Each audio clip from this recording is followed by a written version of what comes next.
A year ago, I made a video on my touring setup for my G650GS for my ride across Italy. Since then, I did my ride, went back home, bought a bunch of stuff, came back here, I've upgraded my ride. This video is gonna be about, well, version 2.0 of my touring setup for my G650GS. So in today's video, we'll look at what I've kept the same from last year, what I've added and why and how that's worked out for me, what I still need to change, and what I actually got wrong in my last video.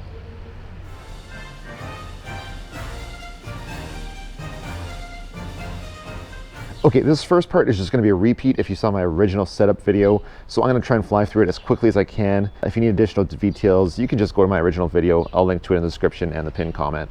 So first and foremost is the Kappa windscreen. It's my favorite out of 3 that I've tried for this motorcycle. Love it. We have the BMW OEM wind protectors kind of for your hands as well as your heated grips. They're just plastic, but I was caught in a lot of rain last year. They did the job just fine. I also on this side have the Atlas throttle lock. I gotta be honest with you, I'm not using it very much. All the roads, all the back roads in Italy are all super twisty mountain roads, so you don't really get a lot of opportunity. Down here, I have my battery to SAE connector, which is great for plugging in accessories or just plugging in my bike to charge the battery. Sorry about the bird poop, the whole bike needs a wash. And then down here, I have my SAE to USB-C, so I can plug in my phone or other devices we'll talk about in a minute. I still have the GV 41 liter side cases, still good enough. I still have the 137 liter Shad top case that I have mounted a little bit recessed backwards so that when my passenger is on there, it gives me a bit more room. And I still have the tank bag that goes on here. Lastly is this Seat Concepts aftermarket seat, which I really like. It's pretty fantastic. I've put over 8,000 kilometers on this thing so far. I still love it. It's still every bit as comfortable as it was on my very first ride. It's easily and by far the most comfortable motorcycle seat I've had in almost 20 years and literally dozens and dozens of motorcycles. How it works is basically you fill out a form and you tell them what exactly you're looking for. You give them details on you. It's kind of like going to a tailor. The more information you give them, the better they can make you a suit. They ask you what your weight is, they ask you what kind of pants or riding pants you're wearing, what kind of riding you do. Based on that, they will use different kind of finishes. You can have them customize it to your taste. They'll use different densities of foam to make sure that you have the right seat for your body. And they also give you an option of going just your standard size or 1 inch taller. I went for the 1 inch taller option.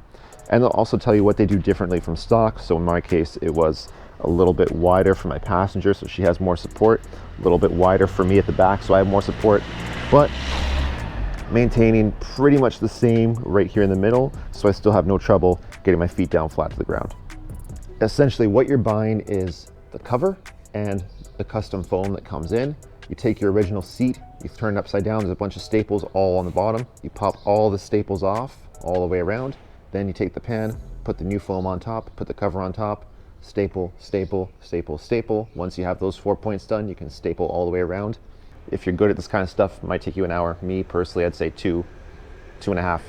You're good.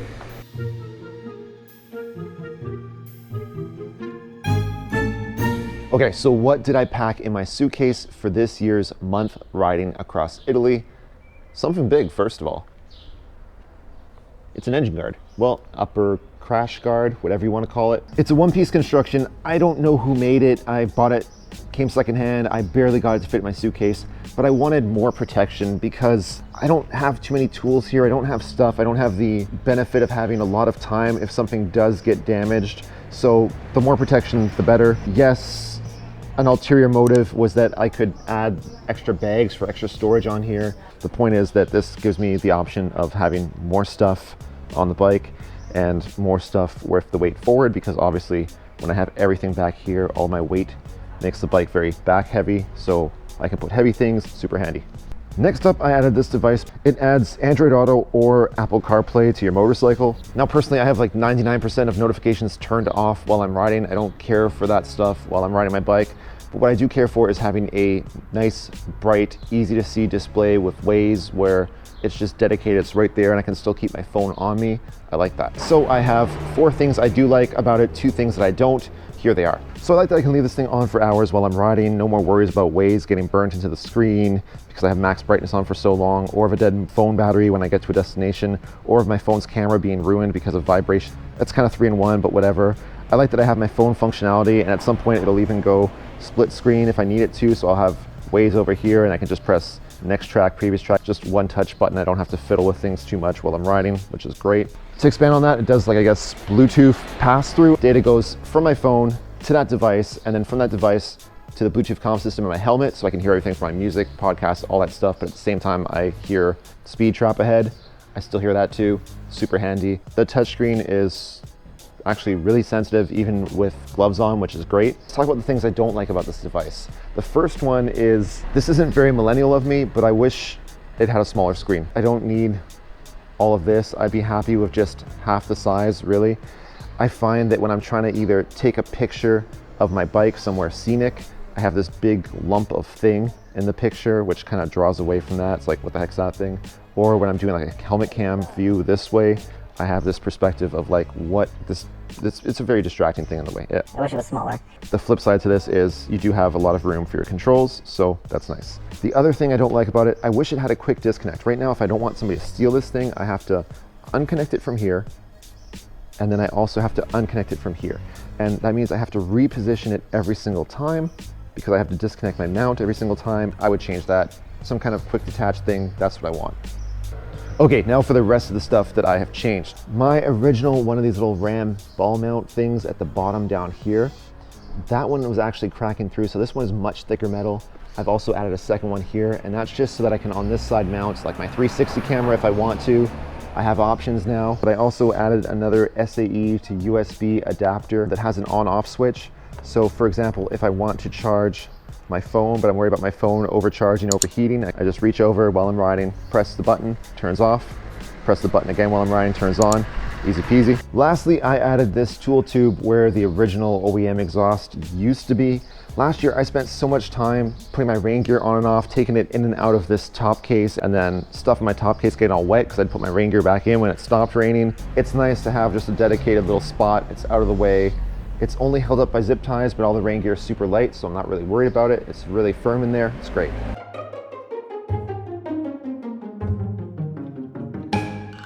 So what do I still need to improve? Well, for starters, I've already made a whole video about this no-name brand, made in China LED headlight for my BMW G650GS. It is a step up compared to the original, but it's still nowhere near enough. Like pretty much anywhere else in the world, once you're outside of big cities or off of big highways, you don't have street lighting in Italy. However, because Italy is super mountainous, once the sun gets behind the next row of mountains, 10,000 kilometers on the odometer, woo! It doesn't get slowly darker like it does where I live. It's behind the mountain, cut to black. That's it. You don't have a lot of warning time. So yeah, obviously I want to add more lighting for the front. I also want to add at least one more of these things. So I can do a little USB adapter and probably have it come out underneath here. And the reason for that is I want to be able to charge my phone in my jacket pocket while I'm riding. Should I ever get into an accident where I become separated from my bike, I may end up in a way where I can't reach my phone or I might be found unconscious. So I want my phone always on my body.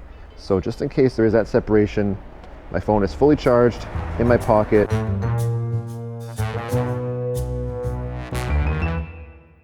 Okay, so time to talk about what I got very wrong about 2-Up touring on a motorcycle in Italy.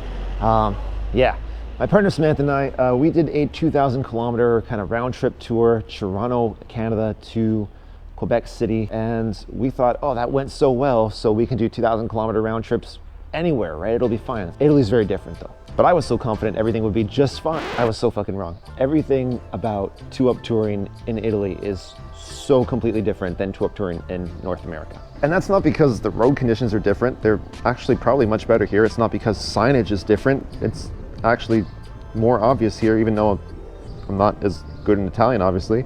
It's not even because the drivers are different, because, okay, well, yeah, in some cases they are a lot worse here, but in other cases they are a lot better here. It's just that the difference is that here in Italy, the roads are just so much curvier, so much more technical, that you are really, really working and pushing your suspension, your braking, your balance, especially 2-Up.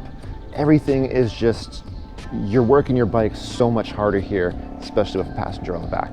It's nothing like riding in North America. We have these mega highways where our on-ramps and our off-ramps are these huge multi-lane, long, wide sweeping things where an off-ramp might be, you know, a few hundred meters. Here it's like highway, sharp, hard right turn. Single lane, either pointed straight uphill, straight downhill. It's very different. And if you're not on the highways, you're pretty much going through the mountains, because all of the middle of Italy is just a mountain line, kind of like a spinal cord of mountain running all throughout. So if you're not on the highway, on the back roads, there's very few parts of Italy that are flat. So not only are all the roads twisty, but they're up and down twisty. And it's way more technical. You're working that bike way harder here. If you're only touring one up here, you might not notice as much, but once you add a passenger and like 60 pounds of two people's cargo on the back, it adds up. So I have already stiffened up my suspension, which I love on this bike. There's a quick hand turn, so that's great.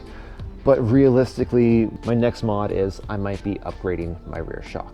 So have you done any two-up touring on a BMW G650GS, or have you done any two-up touring anywhere, Italy or similar? I'd love to hear what you guys have to say. Please leave me a comment down below. As always, I'm Adrian from eMotorcycle. Thank you so much for watching. Ride safe, but have fun. Peace.